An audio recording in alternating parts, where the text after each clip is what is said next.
নমস্কার বন্ধুরা, আমি Srijoy and welcome to my YouTube channel Srijoy's nest.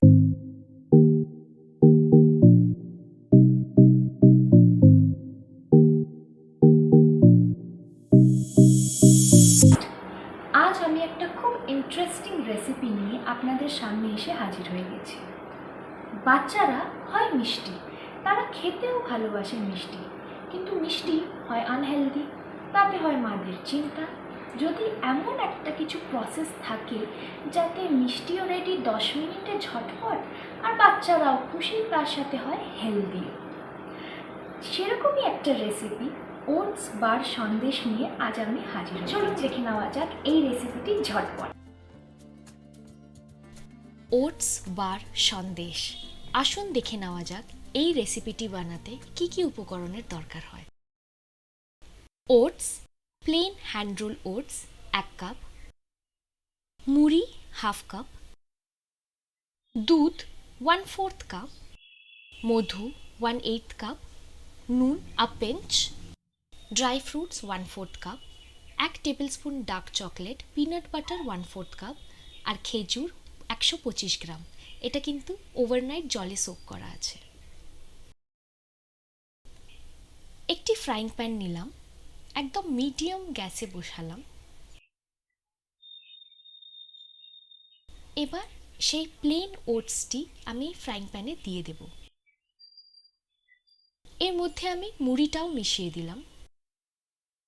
এবার এই ওটস এবং মুড়িটা ড্রাই রোস্ট করা হবে। মোটামুটি 5 থেকে 6 মিনিট লাগে এটিকে ড্রাই রোস্ট করতে। খুব ভালোভাবে মেশাবেন যাতে ব্রাউন কালারটা আসে।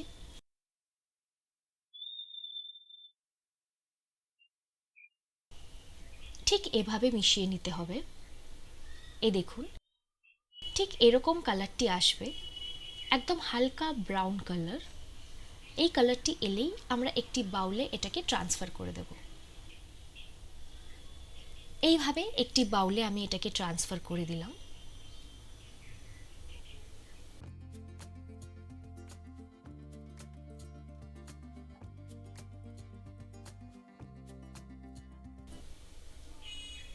এবার সেই সেম ফ্রাইং প্যানে আমি ড্রাই ফ্রুটসগুলো নিয়ে নিলাম।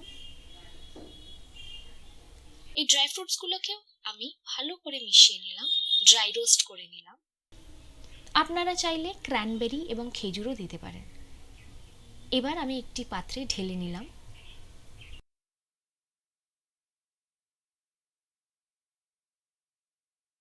এবার আমি একটি ফ্রাইং প্যান নিলাম, সেই ফ্রাইং প্যানে 4 টেবিলস্পুন দুধ দিয়ে দিলাম। এই 4 টেবিলস্পুন দুধ দেওয়ার পর আমি পিনাট বাটারটা দিয়ে দিলাম। গ্যাসের আঁচটা কিন্তু একদম মিডিয়ামে থাকবে। এবার আমি মধুটা দিয়ে দিলাম, তারপর ডার্ক চকলেটটা দিয়ে দিলাম। এখানে dark chocolate is absolutely optional, আপনারা যদি না চান নাও দিতে পারেন।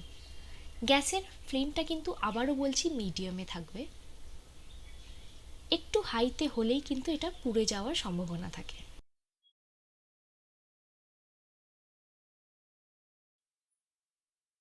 এবার আমি নুনটা দিয়ে এই মিশ্রণটাকে ওই বাউলটিতে ঢেলে নেব।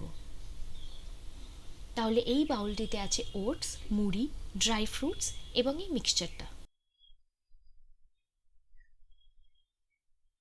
এবার ভ্যানিলা এসেন্স 5 থেকে 6 ড্রপ আমি দিয়ে দিলাম। ভ্যানিলা এসেন্সটি দেওয়ার পর খুব ভালোভাবে মিশিয়ে নিলাম। এই দেখুন, ঠিক এইভাবে আপনাকে খুব ভালোভাবে মিশিয়ে নিতে হবে।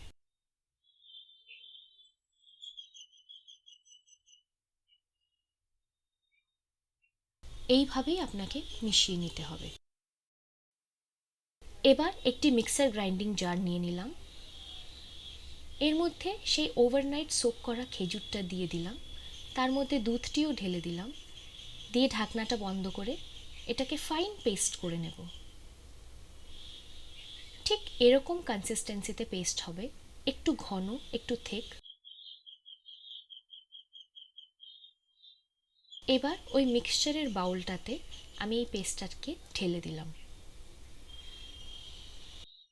আমার নেওয়া খেজুরটা একটু টাইট ছিল, তাই জন্য আমাকে এটাকে ওভারনাইট সোক করতে হয়েছে। আপনারা যদি নরম খেজুর পান তাহলে ওভারনাইট সোক করার দরকার নেই। এইভাবে খুব ভালো করে মিশ্রণটাকে মিক্স করে নিতে হবে। ঠিক এইভাবে আপনারা মিশ্রণটাকে মিক্স করে নেবেন।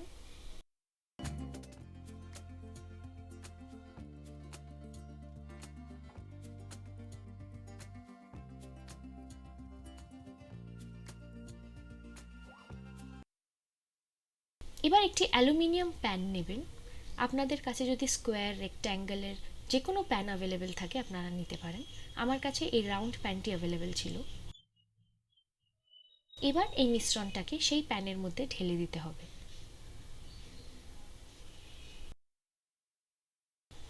ঢেলে একদম লেভেলে করে দেবেন।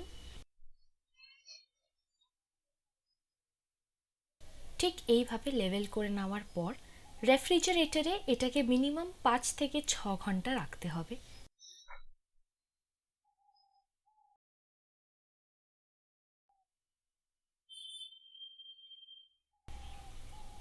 ঠিক এরকম দেখতে হবে জিনিসটা ফ্রিজার থেকে বের করার পর। আমি এটাকে রেখেছিলাম 6 ঘন্টা।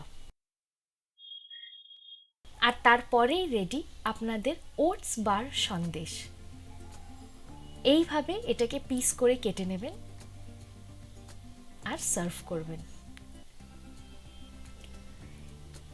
এটা শুধুমাত্র বাচ্চাদের জন্যই হেলদি অপশন নয়, এটা কিন্তু বড়রাও খেতে পারবে।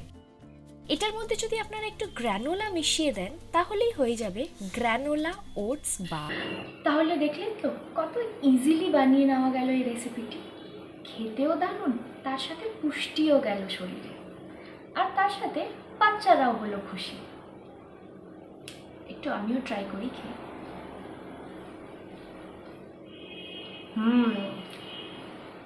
বানাবেন, বানিয়ে বলবেন কেমন হয়েছে, কমেন্টে জানাতে ভুলবেন না। আজকের মতন এইটুকুনি, টাটা। আবার একটা নতুন ব্লগ নিয়ে আপনাদের সামনে এসে হাজির হয়ে যাবো আমি।